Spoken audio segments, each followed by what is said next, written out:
twongeye kubasuhuza abadukurikiye mwese abakomeje gukurikira ibiganiro bya Jocare ho muhereye hose ku isi yose ndetse mu Rwanda mu ntara zose n'umujyi wa Kigali. Turabashuje nk'uko bisanzwe, musanzwe muzi ko tubagezaho ibigendanye n'ubuzima bw'imyororokere. Uyu munsi tubafitiye umutumirwa tujye kuganira ku bigendanye n'ubuzima bw'imyororokere, cyane cyane ku bana b'abangavu.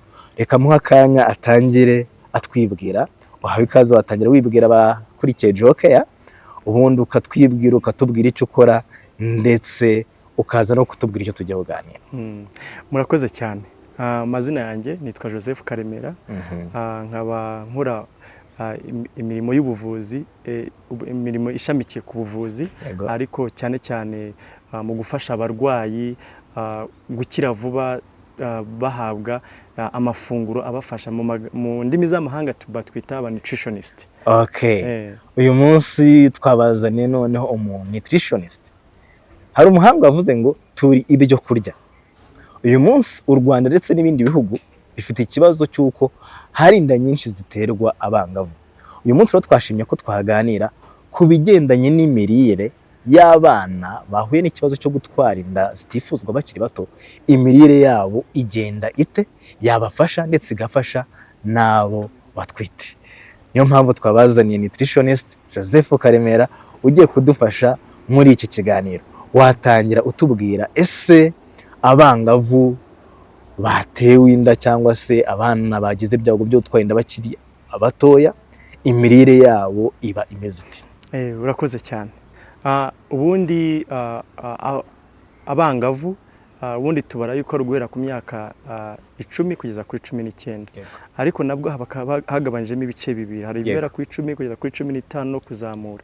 So muri icyo gihe rero igihe cy'ubwangavu ni ikindi gihe cyiza cyaho tubyita windows of opportunity. Tugira ebyiri, hari yo guhera umwana akivuka kugera ku myaka 2, ibyo atabonyemo muri icyo gihe nabura iyo icyo gihe cy'ubwangavu iyo kigeze kiba ari ikindi gihe cyiza cyo kumera nkaho ibyo ahatageze ashobora kuhagera.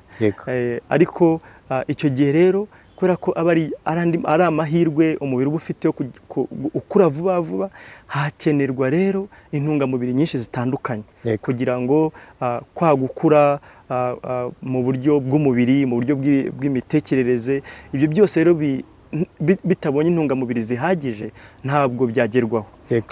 Akenshi nk'uko wari ubivuze, akenshi nanone ikibazo abangavu akenshi icyo gihe usanga barya ibyo kurya bitarimo intungamubiri zihagije. Usanga bishaka biswi, kwirira zino byo kurya cyane byo mu nganda, kandi akenshi bimwe na bimwe ntabwo birimo intungamubiri zihagije, bigatuma rero atabona intungamubiri zihagije kugira ngo akure neza agire kuri cya gihe. Yego. Urakoze. None udusobanuriye cyane cyane mu bangavu muri rusange. None ndashaka kugira ngo tubwire kubera icyo ari ingenzi cyane ko abangavu none bagize ibyago byo gutwara inda bakiri bato, ari ingenzi ko twita ku mirire yabo. Tugomba kubyitaho cyane kubera yuko urabyumva abarimo gukura, umubyeyi uwo mwangavu barimo gukuruka, noneho hajeho n'ikindi kintu aratwite. Kandi gutwita bisaba intungamubiri nyinshi, bisaba ingufu nyinshi. So rero ubwo ni ukuvuga ngo rero ibyo yari akeneye ari umwangavu akura, none byimera nkaho byikuba kabiri. Abakeneye intungamubiri nyinshi cyane, ni ukuvuga ngo ibyubaka umubiri yari akeneye biriyongera, amavuta yari akeneye biriyongera, karori yari akeneye, imyunyungugu yose yari akeneye iriyongera. Noneho muri icyo gihe ikibazo gihari, iyo hari intungamubiri zimwe na zimwe iyo atarimo kuzibona mu buryo buhagije, izo yari afite umwana niwe uba priority, niwe uba ngombwa. Tubwenda nka calcium. Calcium mu mubiri ntabwo ureba ngo amagufwa y'umugore yagize, oya, iya calcium yose ihita igenda ikajya ku mwana. Noneho rimwe na rimwe akabanagira n'ibyago nk'uwo mwangavu akaba yavunika kubera ko amagufwa ye yoroshye. So nuvuga ngo ni igihe kigize aho uwo mwangavu aba agomba kwitabwa, kuko aba akeneye intungamubiri nyinshi cyane n'ingufu kugira ngo agire azabyara umwana umeze neza kandi nawe ntagire ibibazo byinshi cyane. Gusa iyo ugiye kureba imibare usanga akenshi abana b'abangavu babyara abana igihe kitageze, abana bari premature. Akenshi rero baba bakeneye izo ntungamubiri nyinshi bakiyongera ibiro bakagenda bagira kugira ngo bagire babyara abana bameze neza. Okay.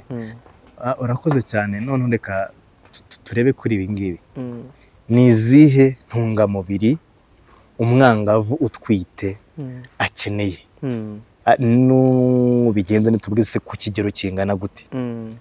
Kwa kundi tumenyereye ko umuntu arya indyo yuzuye irimo ibyubaka umubiri, ibirinda indwara, bitera imbaraga, hakazamo n'amazi cyangwa se bisukura mubiri, abikeneye ku kigero kingana gute? Ni ukuvuga ngo umwangavu utwite duhere dukunda kuvuga karori, ariko basigaye bavuga ngo tubyita ibivumbikisho, nicyo twita karori. So ni ukuvuga ngo n'ubusanzwe umubyeyi aba akeneye, iyo agitwita akenshi usanga izo karori zidahindagurika cyane.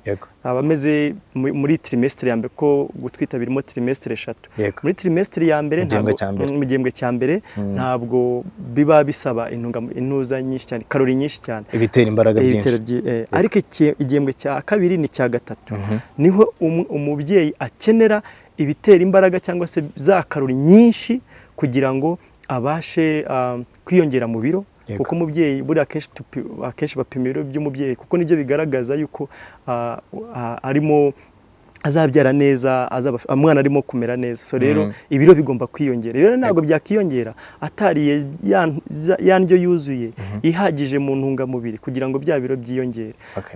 Akenshi bakenera hagati ya 35 na 38 kilokalori kuri kilogarama. Urumva ni kilokalori nyinshi cyane, wabona no akenshi no kuzigera biba bigoranye. Iyo mibare irago kilokalori ubwo. Okay, reka dufate ibintu byoroshye.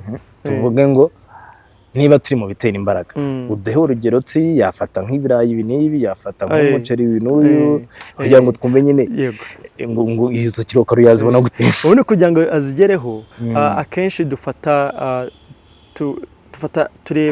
turazikarikira, tukareba noneho uburyo y'aya mafunguro yayafata. Bivuga ngo mu gitondo agafata ifunguro, agafata n'ifunguro ritoya ryo hagati ya mbere ya saa sita nka saa 4, agafata noneho n'ifunguro rya saa 6, agafata n'irindi funguro rya saa 10 aho ngaho ritoya, akongera agafata n'irindi rya ninjoro. Iyo binashoboka afata na mbere yo kuryama. Nabura akaba ari amafunguro agabanyijemo muri ubwo buryo kugira ngo agere kuri za ngufu zose akeneye. So rero kubera ko abakeneye byinshi, abagomba rero guhura no muganga w'imirire akareba ibyo akeneye bingana gute, none yabifata muri ubwo buryo gute, nkuko nari mbivuze izo nshuro hafi 4 cyangwa 5 agenda ku munsi we wose kugira ngo azigereho. Nuvuga ngo akenshi tuba twifuza yuko isani ye igomba kuba iriho intungamubiri zose hamwe. Banga akari bitera imbaraga, ibirayi, ibitoki cyangwa kawunga cyangwa umuceri, hakazaho ibitanga ibyubaka umubiri, bishobora kuba ari akenshi bitanga za proteine, bishobora kuba amagi, bishobora kuba inyama, bishobora kuba amafi. Ibyo bitabonetse mushobora no gufata bimwe bikomoka ku bimera, birimo ibishyimbo, birimo ubunyobwa, ariko ibishyimbo ni ibyumye, hamwe amashaza nayo yumye. Akenshi nibyo bikunda kuboneka hano turi mu Rwanda. So ibyo ngibyo nibyo ushobora kuhuza bikaba biri ku isano. None akazaho n'ikindi gice cy'imboga. Akenshi izo mboga zimuha za vitamine n'imyunyungugu. So rero iyo atabibonye ibyo ngibyo aba bikeneye, kubera yuko bifasha no gutwika bya bindi yariye birimo bya bitera imbaraga. So rero akabonamo cyane muri izo ntungamubiri dushaka kabona cyane, agomba kuzamo ubutare, tubwita fere, kuko baba bikeneye ari cyane. None umwangavu ubwabyo kuba ari umwangavu akeneye byinshi, none byakubitiraho kuba twite, none n'umwana bakeneye nyinshi. Hakazaho n'ubundi bwitwa folic acid. Iyo folic acid nayo arayikenera cyane ko ituma mu bintu bigiye bitandukanye umwana abakeneye, ko none nawe abayikeneye. Ikindi abakeneye cyane ni amavuta. Buriya amavuta yose, amavuta aratandukanye. Hari amavuta twege tutabasha, umubiri wacu utabasha gukora. Ayo mavuta rero abakeneye akenshi cyane ano mavuta dutereka kuri buno bushyuhe busanzwe, ugasanga yafatanye. Ariya ntago aba ari meza cyane. Yayandi ameze ariko igihe cyose aba asa ari nk'amazi adafatana, ubwo ni ukuvuga ay'ibihwagari, ay'ubunyobwa n'andi agiye atandukanye. Ayo rero aba arimo ya mavuta afasha ayandi umubiri wacu utabasha gukora. Ayo rero afasha wa mubyeyi mu kubona za karori cyangwa bya bivumbikisha akeneye, ariko bikanamufasha no kubona ibindi bitanga kugira ngo umwana akure neza, maze yongere ibiro, maze agire ubuzima bwiza. Yego. Komeza ugere utubwire no ku bintu by'ibyo kunywa. Ku byo kunywa rero akeneye kunywa iki? Akenshi twifuza yuko ibyo kunywa byiza, ubundi tuvuga ko icyo kunywa cyiza ari amazi. Amazi rero akenshi tuvuga yuko nabura atajya munsi y'ibikombe 8 ku munsi. Iyo tuvuze igikombe ni za mililitiro 250, ka kamironko gatoya gato, kuvuga ngo agatase cyangwa udutasi tubiri ni kamwe. Ubwo ni ukuvuga ngo nabura 8 ku munsi, ariko akagira ibindi bintu yirinda, kubera yuko tuvuge nk'ikawa. Ikawa iyo ayinyoye ujya ubona kujya ku bwiherero kenshi cyane. Ayo ujya ku bwiherero kenshi bivuze ngo n'amazi aba arimo kugenda asohoka. So biba ari byiza rero kwirinda ibyo bintu bishaka gutuma utakaza amazi cyane nk'ikawa. So amazi rero ntabwo yanywera ingunga imwe, unywa buhoro buhoro. Nta nubwo ugomba gutegereza ko umubiri ukubwira ngo ufite inyota. Ugomba kunywa kubera ko ayo mazi uyakeneye, kuko igihe umubyeyi atwite hari imyanda myinshi umubiri uba ugomba gusohora. Rero aba akeneye amazi ahagije, ariko n'amata akenshi 80% aba ari amazi. Amata, za potaje, za ji, ibyo byose ashaka kubyongera, ariko cyane cyane twifuza ko yabanywa amazi kenshi cyane kubera ko aramufasha cyane.